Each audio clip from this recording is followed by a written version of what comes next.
PSG Inter, quel sera le score final? Régis Testelin. 3-0 pour Paris. Et Pierre Clément. Du fond du cœur, je pense 4-1, mais j'ose pas trop le dire. Bah c'est trop tard. Et Stéphane Guy. Moi, je vais être plus mesuré, PSG 2-1. Ok. Olivier Rouillet. 3-1 PSG. Ok. Et enfin le président Hervé Penaud. Il y aura 1 pour le Paris Saint-Germain. Désolé, mais 2 pour l'Inter. Ok. Ah ouais.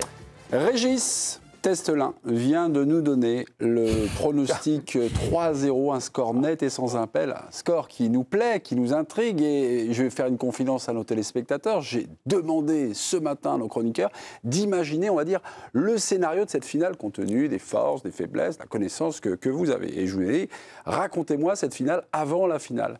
3-0 pour le Paris Saint-Germain. Régis Testelin, vous avez 1 minute pour nous expliquer cette finale avant la finale. On vous écoute. Déjà, ce n'est qu'un parti pris, ce n'est qu'un pronostic et je ne cherche à convaincre personne. Et je ne suis pas dupe de la qualité de l'Inter de Milan, qui est une équipe extrêmement difficile à jouer et qui va poser beaucoup de problèmes. Mais pour autant, je pense que l'heure est arrivée. Je pense que ce club du Paris Saint-Germain est porté par une dynamique impressionnante, un projet technique, collectif, des progrès qui sont exceptionnels de match en match. Je pense que la fraîcheur sera une qualité déterminante dans cette rencontre, que la fraîcheur est parisienne. Et je pense que le jeu de possession du Paris Saint-Germain va trouver un prolongement assez vite dans la concrétisation du score. Quand je dis assez vite, je pense qu'il y aura 1-0 pour le Paris Saint-Germain à la mi-temps, parce que je pense que justement avec tout ce jus, cette qualité technique, ils vont mener au score. Après, en deuxième période, l'Inter va devoir sortir, va devoir s'ouvrir, et je pense que là, sur les contres de Dembélé, de Barcola, je vois bien 1 ou 2 buts parisiens entre la 80e et le temps additionnel. Ah. Donc voilà pourquoi 3-0. Ok, très bien. Je n'ai pas demandé si vous a convaincu parce qu'évidemment, les pronostics ont été donnés avant. Mais on peut continuer évidemment dans cette simulation, scénario de finale. Dans le ville-peuple, vous voyez tous la victoire parisienne. Une victoire, on va dire, un peu plus étriquée. Il y avait Stéphane, peut-être, ou non, mais il est Olivier, généreux, Olivier. il est généreux, Régis. Moi, j'aimerais bien que ça se passe. Mais je trouve qu'il fait un peu abstraction de ce que l'Inter est capable de faire. Ouais. C'est-à-dire que, pour moi, j'ai dit 3-1, mais je vais aux prolongations.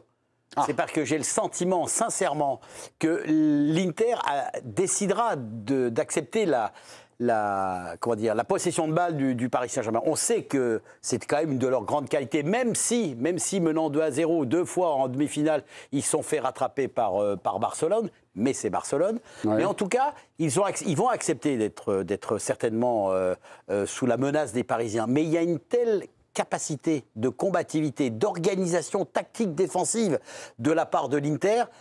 C'est pour ça que je ne suis pas aussi optimiste que Régis. Je crois en la victoire, ça, il n'y a aucun problème. Je suis conscient de la combativité et de la capacité à défendre de l'Inter, il n'y a pas de souci là-dessus. Je dis juste que dans mon scénario, je vois Paris décanter la situation assez vite.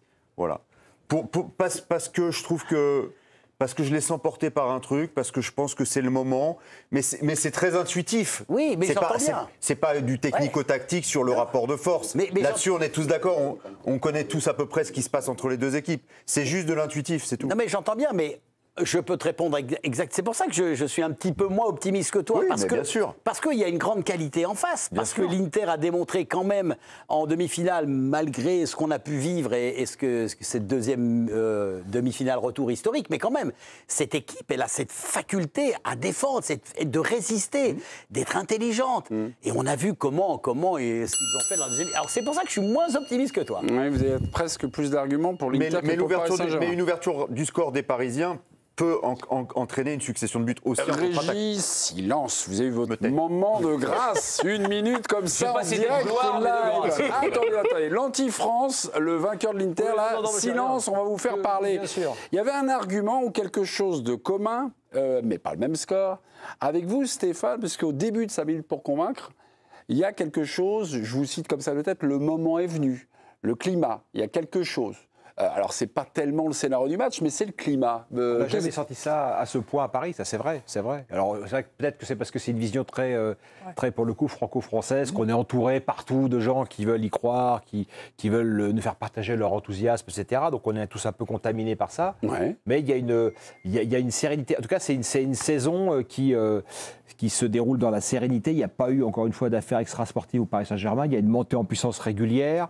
Là, Giovanni nous le rappelle, tous les joueurs sont opérationnels, ils sont prêts. Je pense qu'ils ont la bonne approche de l'événement. Et puis il y a effectivement ce que dit Régis, moi je crois beaucoup à ça, c'est-à-dire tout ce qui est irrationnel. Parce que si on refait rationnellement le parcours du Paris Saint-Germain, il y a plein de failles, il y a plein de moments où on se dit ils n'étaient pas meilleurs, peut-être que Liverpool ou Barça, mais ils sont emportés par le destin. Il y a Pia, je vous ai eu au téléphone, vous m'avez dit... Quelle drôle de question, parce que j'ai hésité pendant toute l'après-midi, puis à la fin, plus ça s'approche, plus j'y crois et tout ça. Alors les moments où vous hésitez, puis les moments où vous dites non, c'est l'année. Racontez-nous. Déjà, on a tous complètement conscience, et vous l'avez tous dit, que l'Inter est extrêmement dangereux. Donc on annonce des 3-0, des 3-1, des 4-1. Ça ne veut pas dire qu'on pense que le Paris Saint-Germain va écraser l'Inter sur le plan du jeu. Ça veut dire qu'en fait, l'Inter, ils ont un jeu qui fait qu'à partir du moment où tu ouvres le score, après, ils sont obligés de se découvrir plus. Et c'est là que tu peux empiler les buts du côté parisien. C'est peut-être aussi pour ça qu'on voit un nombre assez important de buts du côté du PSG. Après, côté PSG, déjà, je pense que l'Inter aussi est porté par quelque chose cette saison. Parce qu'ils ont joué une finale de Ligue des Champions il y a seulement 2 ans et ils l'ont perdue. Ça fait très longtemps qu'ils n'ont pas gagné la Ligue des Champions. Et en plus, ils sont sur une fin de cycle avec plein de joueurs qui sont vraiment âgés. Mais si, mais c'est super important. Oui, mais faut pas croire que l'irrationnel c'est Hervé qui va nous parler de l'Inter. Donc, il ne faut pas croire que l'irrationnel et que le truc qui porte n'est que du côté du Paris Saint-Germain. Les deux équipes sont portées par un truc. Mais nous, le Paris Saint-Germain a passé la saison à jouer contre des blocs bas. L'Inter, ils ne jouent pas que en bloc bas, mais ils sont excellents quand ils jouent comme ça sur les contre-attaques. On a passé la saison à s'entraîner, à percer des coffres forts en bloc bas. On avait beaucoup de mal en début de saison à le faire. On a perfectionné notre méthode. Et honnêtement, sur toutes les dernières séquences, sur les derniers mois, on est devenu de plus en plus fort pour ça et on a fini par exploser les équipes qu'on avait en face. Donc, c'est ça qui me fait dire qu'on a les clés normalement pour jouer contre une équipe comme ça. Pierre, quand vous dites que l'Inter est porté par un climat, quelque chose là, mais il y a Giovanni qui va apporter peut-être une nuance. Giovanni, vous avez eu la chance d'assister à la con de Luis Enrique et puis de 2 autres joueurs, et puis celle de Simone Inzaghi. Et vous voulez lui témoigner de quelque chose, peut-être d'un ressenti, peut-être d'information. On vous donne la main, Giovanni. C'est vrai que c'était assez saisissant en fait quand j'entendais Stéphane parler du climat positif autour du Paris Saint-Germain. C'est vrai qu'on a senti que ça soit Marquinhos, Ousmane Dembélé, Luis Enrique, on a l'habitude, beaucoup de confiance, de respect pour l'Inter. Enfin, l'approche, elle est excellente. Et la conf de presse de l'Inter était vraiment paradoxale parce qu'on avait Simone Inzaghi qui a été obligé dès la 2e question de dire bon, écoutez, on parlera pas de mon avenir. On sait qu'il a une grosse offre de l'Arabie Saoudite et qu'il y a bonne chance quand même pour qu'il quitte l'Inter après cette finale. Et il y a ce côté, c'est maintenant ou jamais en fait pour ce groupe-là. Et on sent qu'ils sont investis d'une mission et qu'il y a une pression supplémentaire. Et disons que dans l'histoire récente de la Ligue des Champions, la pression supplémentaire plutôt négative, elle était plutôt côté PSG. Là, je l'ai senti plutôt côté Inter. On va donner la parole à l'anti-France, à Hervé Penaud, notre président, qui a le culot de voir l'Inter donc vainqueur à la fin, 2-1. Non mais quels sont c'est pas grave. Mais quels sont vos arrêts? C'est du sport, les amis. C'est du sport. J'espère me tromper, pour tout vous dire. C'est du sport. Mais il faut bien que je me base sur des arguments. Bien sûr, on peut avoir ce raisonnement, dire ils vont marquer un but, puis après un deuxième, puis un troisième, ou alors comme Pierre dit, de toute façon, s'ils prennent un but, ils reviennent pas. C'est vrai qu'ils ont prouvé ça contre Barcelone. Donc, je veux dire, à un moment, je me suis basé sur des faits. Alors, première chose, la gestion émotionnelle de l'événement. C'est-à-dire qu'il y a 8 titulaires qui ont fait la finale il y a 2 ans, donc ils savent exactement comment gérer une finale. Et mine de rien, ça a un impact énorme. Et d'ailleurs, Dembélé en a parlé plein sa conférence de presse, en expliquant, on va voir ça, on a parlé toute la semaine de ça. J'ai entendu aussi Luis Enrique parler pour lui de l'histoire de marquer le Paris Saint-Germain, son passage au Paris Saint-Germain via ce premier titre. Donc ça, c'est un élément clé. Et aujourd'hui, force est de constater que ça penche plutôt du côté de l'Inter, cette gestion-là. Peut-être qu'au final, ça va être l'insouciance, la jeunesse, mais ils avaient été très bons il y a 2 ans. Pardon de te couper, Hervé. Hervé, deuxième élément. Là, c'est sur les forces force en de l'Inter et peut-être les faiblesses du PSG. C'est exactement ça. Il fallait chercher un élément qui, à mon avis, peut être décisif dans ce genre de match, qui sont des matchs toujours très très fermés, ce sont les coups de pied arrêtés. 11 buts sur 27, 42% des buts de l'Inter en Ligue des Champions ont été marqués sur coups de pied arrêtés.